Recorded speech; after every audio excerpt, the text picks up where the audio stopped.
अयंग लिपि में एक ध्वनि के लिए एक वर्ण होते थे। आज भी मैंने अंगिका में एक ध्वनि के लिए एक वर्ण का निर्माण किया, इसीलिए हमने अंगिका भाषा की लिपि को अंग लिपि कहा है। नमस्कार, मैं हूं मुकेश कुमार। आप लोग मुझे मुकेश मंडल के नाम से भी जानते हैं। मैं अंगिका की छोटी छोटी फिल्में बना के अंगिका भाषा के प्रचार प्रसार में एक छोटा सा योगदान दे रहा हूं। और हम अभी पहुंचे हैं अखिल भारतीय अंगिका साहित्य विकास समिति के प्रधान कार्यालय जयमंगल टोला शर्माजी भवन, और हमारे साथ बैठे हैं डॉक्टर आत्मविश्वास जी, कवि उमेश जी। आज हम चर्चा करेंगे अंग लिपि और देवनागरी लिपि में अंतर। और ये सर के द्वारा जो आकृति एक निर्माण किया गया है, ये देवनागरी लिपि है, और दूसरे पार्ट में है अंग लिपि की आकृति, जो सर ने अपने गहन शोध और अध्ययन से एक आकृति को रूप दिया है, जिसे हम अंग लिपि बोलते हैं।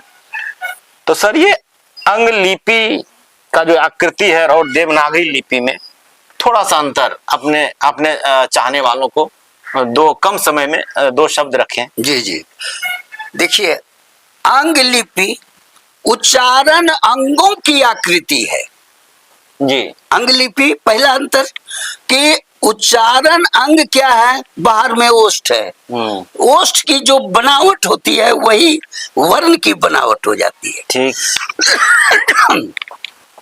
और देवनागरी लिपि में उसी अंग लिपि को देवनागरी लिपि में परिष्कृत कर दिया, मतलब नाम सिर्फ बदल दिया, लिपि वही रह गई। अच्छा अच्छा अच्छा। अंग लिपि में जो भी वर्ण थे उसकी सभी आकृतियां लगभग वही रह गई, कुछ ही आकृतियों को छोड़ दिया गया, क्योंकि उनके समझ में उस काल में उस भाषा में, यानी पाणिनि के समकालीन भाषा में उन ध्वनियों का प्रयोग कठिन होने लगा था। तो क्या सर अंग लिपि से ही देवनागरी लिपि बनी? जी हाँ, अंग लिपि ही देवनागरी लिपि में परिणत कर दिया गया। परिष्कृत का मतलब हुआ उसमें संशोधन कर दिया और उसी लिपि का नाम देवनागरी लिपि कर दिया। तो देवनागरी लिपि जो ये है अब अंतर आपको बताते हैं। हाँ।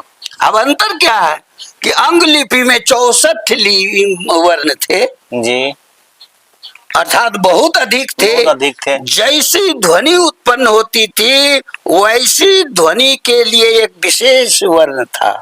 अच्छा। लेकिन उस वर्णों को घटाकर कम कर दिया, तो अब संस्कृत में सभी ध्वनियों के लिए कुछ ही वर्ण काम करते थे।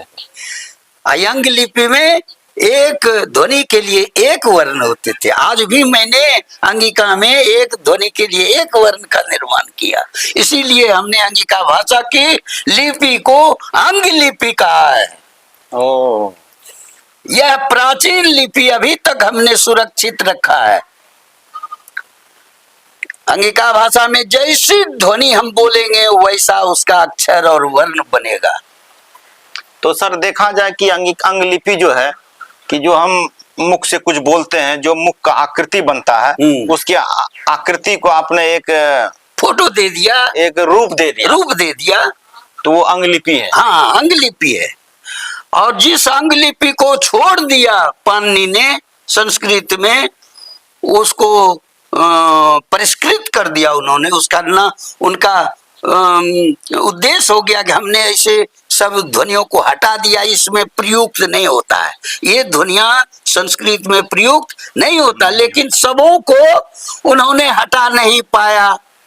आप देख लीजिए, स्वरो अक्षरम एक शब्द है, स्वरो अक्षरम में इस विकारी को उन्होंने नहीं हटा पाया।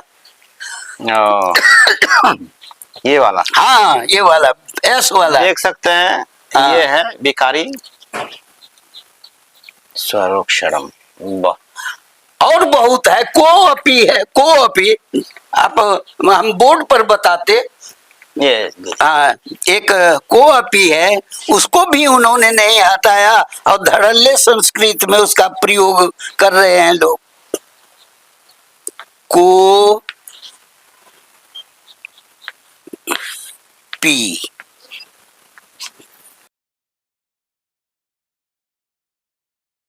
देखिए आप, संस्कृत में अंग लिपि का उदाहरण है, और इसी लिपि को हटा दिया गया, संस्कृत में परिष्कृत कर दिया, फिर भी सबको नहीं कर पाया, रह ही गया अपवाद स्वरूप। ये तो मुझे लग रहा है सर, अंग भाषा, अंग लिपि या देवनागरी लिपि या जो भी हम अगर चर्चा करेंगे, हर चर्चा का तोड़ है आपके पास प्रमाण के साथ। और ऐसी ही जानकारी मुझे चाहिए कि अंगिका के भाषा के प्रचार प्रसार में, विकास में तो बहुत सुलभ और सुगम हो जाएगा। हमारे आने वाले जनरेशन भी देखेंगे, सुनेंगे कि आप जैसे महानुभाव ने क्या किया, और आप प्रमाणित भी कर लुप्त अंग लिपि तो लुप्त हो गई थी, उसको हमने इसको माने भाषा के पटल पर ले आया। नहीं, अनुकरण भी आपका बहुत साहित्यकार भी करते हैं। जिस तरह आपने ध्वनि विज्ञान के रूप में जो ख्याति प्राप्त की है, तो ये एक अलग ही मतलब विशेषता है। और मुझे भी बड़ा अच्छा लगता है सर, मैं बार बार अखिल भारतीय अंगिका साहित्य विकास समिति के कार्यालय में आते रहता हूँ, और जिज्ञासा बस पूछने को मैं विवश हो जाता हूँ, और सर मेरी जिज्ञासा को एकदम शांत कर देते हैं। बहुत बहुत धन्यवाद सर इस नई जानकारी के लिए।